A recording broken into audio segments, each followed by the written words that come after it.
So, John, leading into it, two-parter. You're dialing in from beautiful Las Vegas, and you're doing well today. I do well everywhere. Yeah, and you're dialing in from Vegas, still your hometown. Still my hometown, yeah. We're enjoying the heat. It doesn't seem to be subsiding anytime soon, but we're living with it, I guess. At least it's not humid. Where Yeah, are you? Long Island, New York. You haven't played here in a few years, but you've been here plenty. Long Island. What's on Long Island? Is that Jones Jones Beach, Beach? Jones Yeah. Beach, Nassau Coliseum. Did Uh, they ever renovate Jones Beach?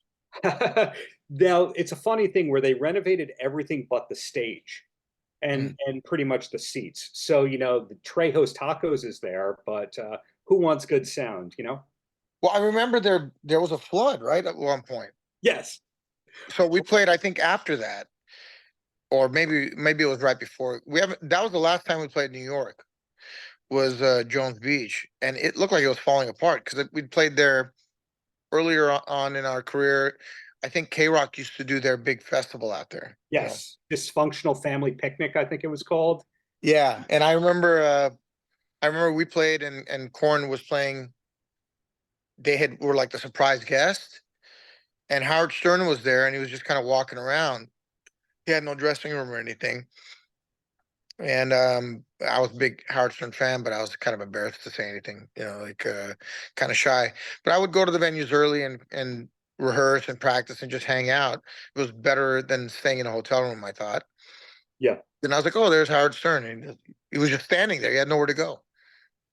Yeah. Well, that fact that you were embarrassed about that actually ties into something I'm super curious about, which is you've been super out about being a comics fan for over 20 years. That with the launch of Torpedo and then your current line of comics and all that, now it's the norm to go, I'm a Marvel person, I go see superhero movies.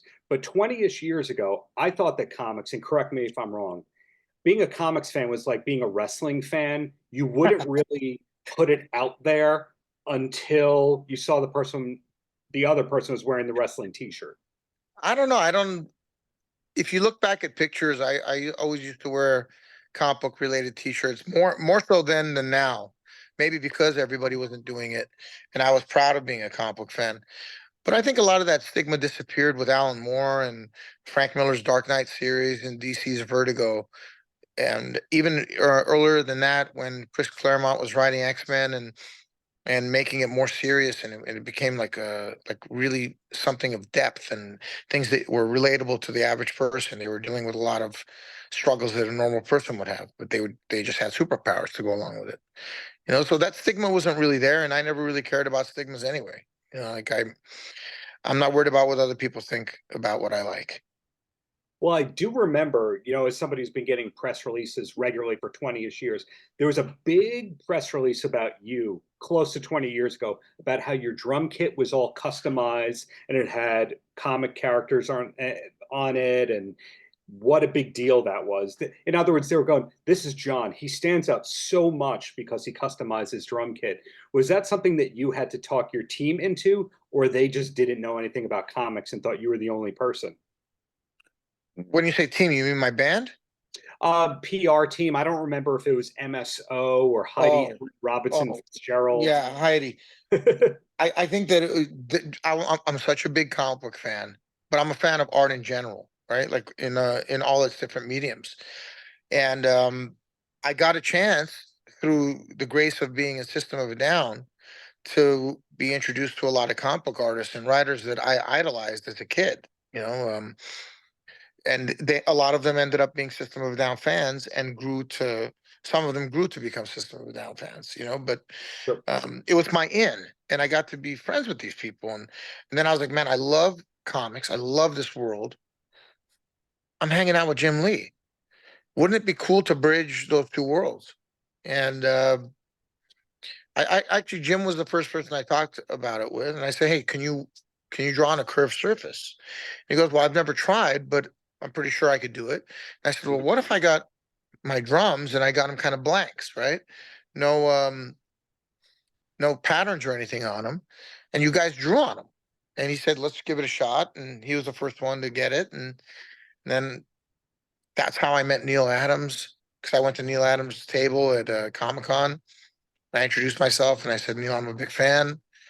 And, I'm in this band, System of a Down, and would love to have you be on the drum set. Luckily, his son was sitting next to him, and his son knew who the band was and talked his dad into it. And then we became friends after that. We had up until he passed away, he would come to my comic book store, do appearances, just so much. I love the comic book world because, first of all, I grew up with it. Hmm. Second of all, there is no sense of competition. Hmm. I don't really have a sense of competition in the music world either, but I can't control how other people look at things, you know? And I've got a lot of amazing friends in the music world as well. But with the comic world, I was coming strictly as a fan, Hmm. and that's something that I couldn't do, right? I can't draw. I certainly couldn't draw like Jim Lee or Bill Sienkiewicz or Frank Miller or any of these guys that I became friends with. But they could sit there and we'd be at dinner and a fan would come by and they would draw something, and then out of a piece of napkin you have Wonder Woman sitting there, right? And I was always, I'm really appreciative of that. You know, More so because I can't do it and I've tried and I can't draw for shit.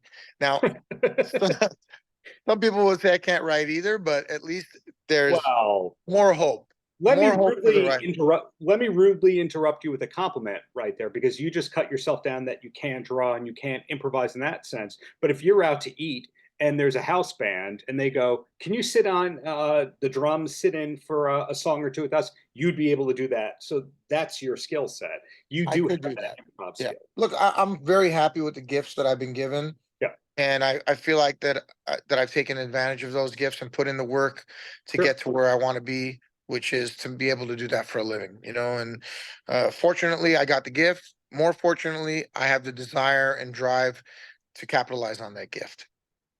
Got it. So, keeping up with the comic talk right here, the last time I had the pleasure of speaking with you was like 4-ish years ago. You had your solo record done. The solo record got some great press and some great acclaim. The core fans definitely liked it. When did you finish that versus the first issue of Dead Samurai? Well, that took forever, the solo out record, primarily because it was a labor of love. I knew I was never going to make any money on it, and in fact, I lost a ton of money on it, which is fairly standard for me. But like I said, with a labor of love, it takes longer. I had to rely on other people's schedules as well, because I had a lot of guests on that record. But I'm very proud of it, and I'm very happy Yeah. that I was able to do it and reimagine those songs that I loved. Before, I guess during that time, Essentia, which was my first comic book that I published, was starting to form in my mind. So I guess that was about 6 years ago Hmm. or 7 years ago now. Essentia was starting to crystallize, so to speak. And I was thinking about it. I was adding to it. I was taking from other things inspiration.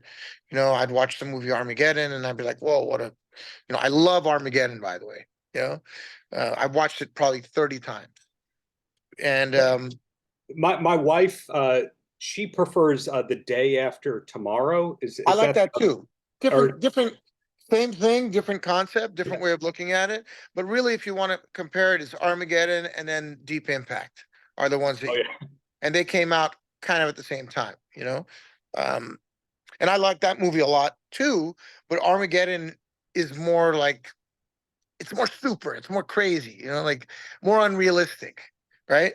And that's kind of like my whole life's work has been the pursuit of the unrealistic and unachievable, and then making those things a reality. So as Ascension started to crystallize, and again, this is kind of the differentiator between being successful and not being successful in life, is that a lot of people will have an idea and it'll be a good idea, but they will allow life to prevent them from making that idea into reality. Mhm. So a lot of people have great ideas. Very few of them will put in the effort and work and time into making it a reality, knowing that there's no chance, almost no chance of success. Right? That's a lot of effort to put into something that probably will not succeed.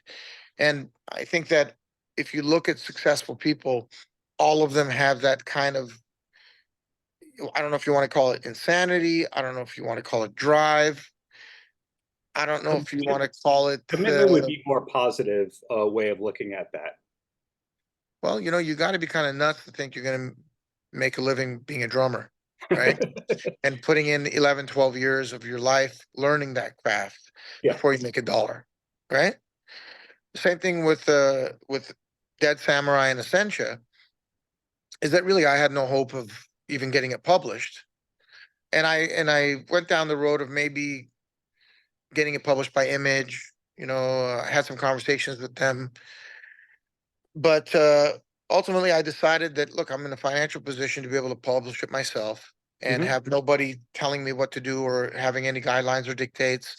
I can make sure that the paper quality is better because I'm not really so concerned about making a profit on it, but rather making the best product possible. And I put a lot of effort, years, 3, 4 years of just thinking about it, writing it, rewriting it.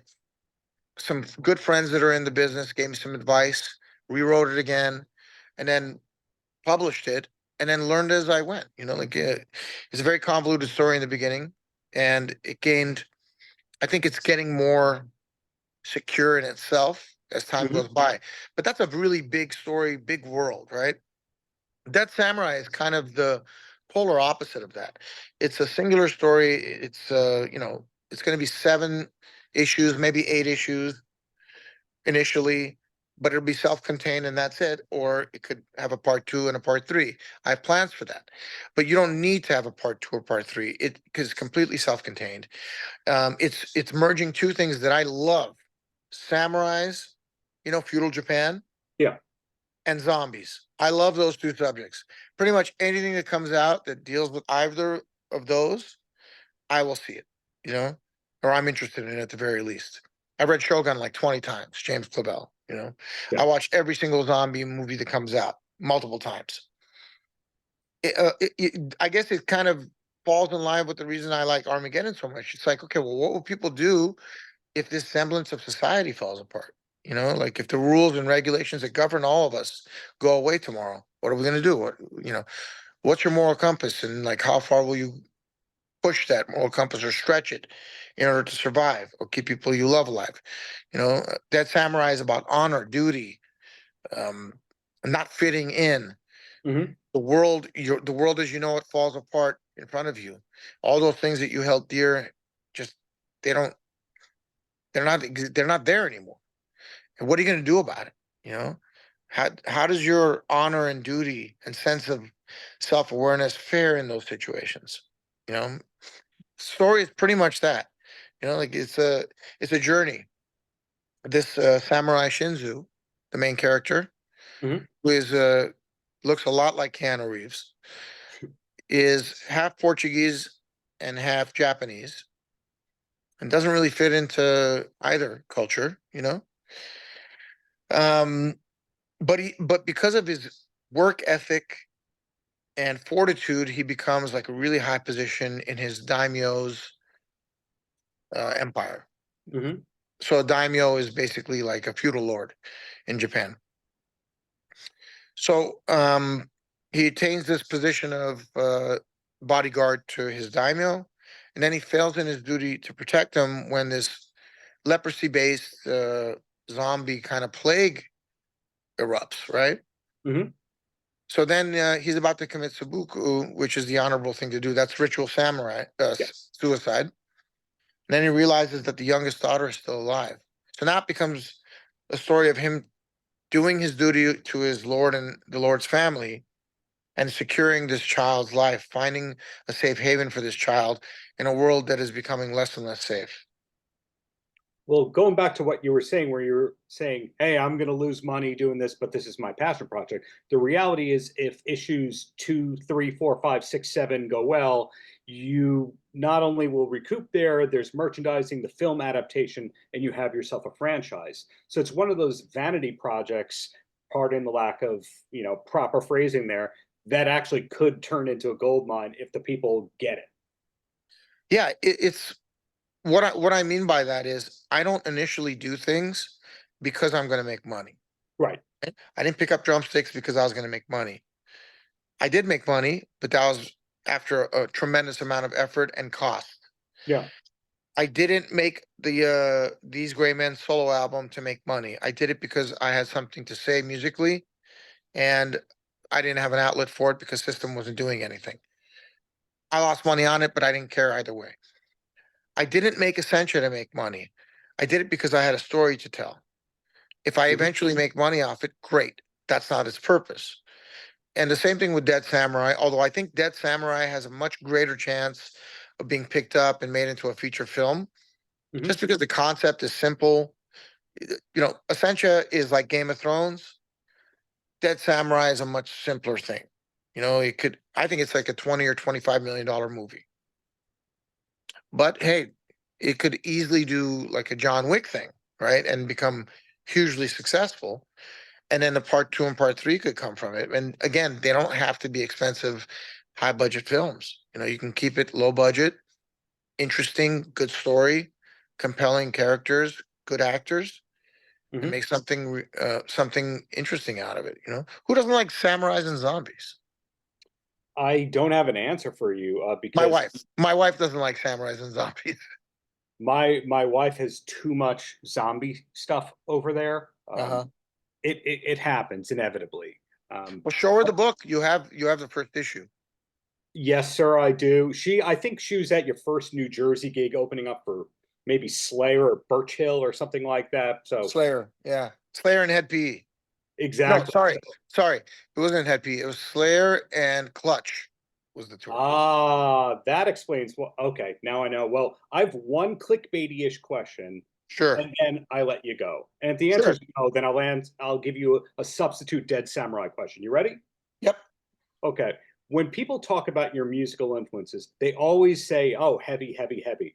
But was Van Halen amongst the bands that made you want to start playing drums in the first place? I wanted to play drums before I knew who Van Halen was.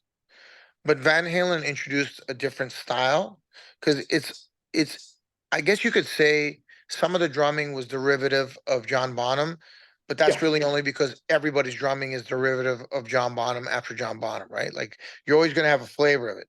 But Van Halen did it differently.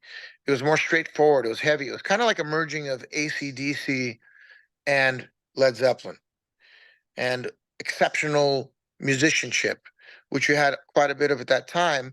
But not many people played as melodically as Van Halen did. And I feel like everybody in Van Halen had something unique and interesting to bring to the table, you know, irrespective of how they were perceived. Well said. The Van Halen fans, once you put the words Van Halen in an article, traffic just goes up 400%, and Blabbermouth picks it up. So there's the strategy with all All that. right. But John, thank you for your time. Congrats on your masterwork here, which comes out in a couple days through Diamond Distribution.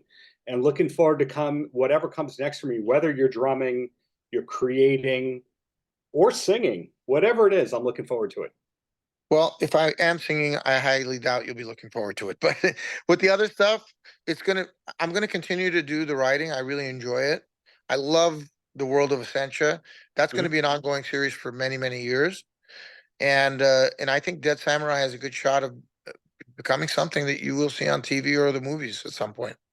For sure. When you're talking about Ryan Benjamin and Art Adams and Frank Cho, when you have an all-star team like that, your name recognition, the sky's the limit with all that. So looking I forward to got this. great friends. I have great friends in the business, and they're very supportive of me. And I'm lucky to be in that position. Bill Sienkiewicz is doing all the cover ones, for the entire series. And I mean, I've known Bill for 25 years now. You know, I used to read New Relationship. Mutants. I used to pick up New Mutants at the store. Now I hang out with Bill. It's amazing. Paltrocast.